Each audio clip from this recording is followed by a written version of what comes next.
What is the greatest change in the history of media to you? The internet? The mobile phone? These are responses that commonly come to mind, but Professor Vin Crosbie feels otherwise.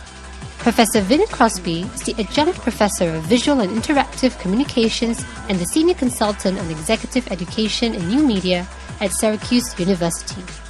Though he is in his mid-50s, this professor is no fuddy-duddy. His family has been in the newspaper and print industry for 5 generations.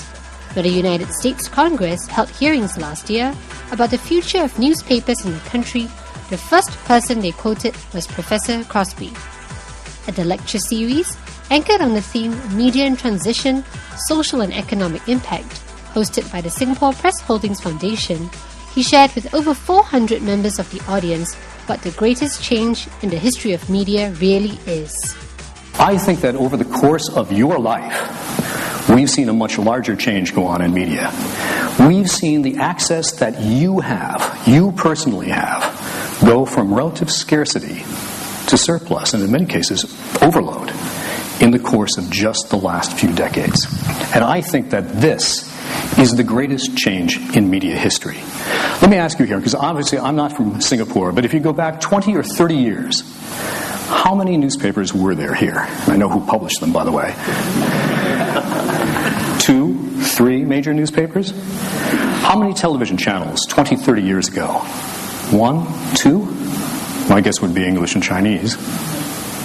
How many magazines on the kiosk and newsstands 20, 30 years ago? 15, 20?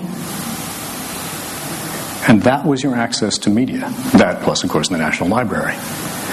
That was what you received. And you consumed it because, to a large degree, forgive me, and I hate saying this, being from the media industry, you had no other choice.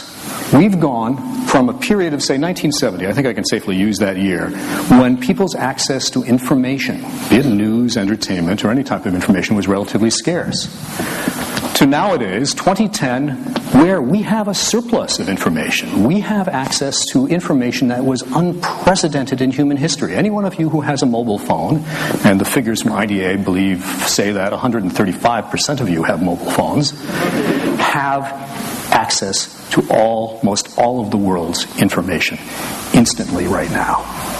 Professor Crosbie said that with more access to free information via the internet and mobile phone, consumers will have shorter attention spans and more specific areas of interest.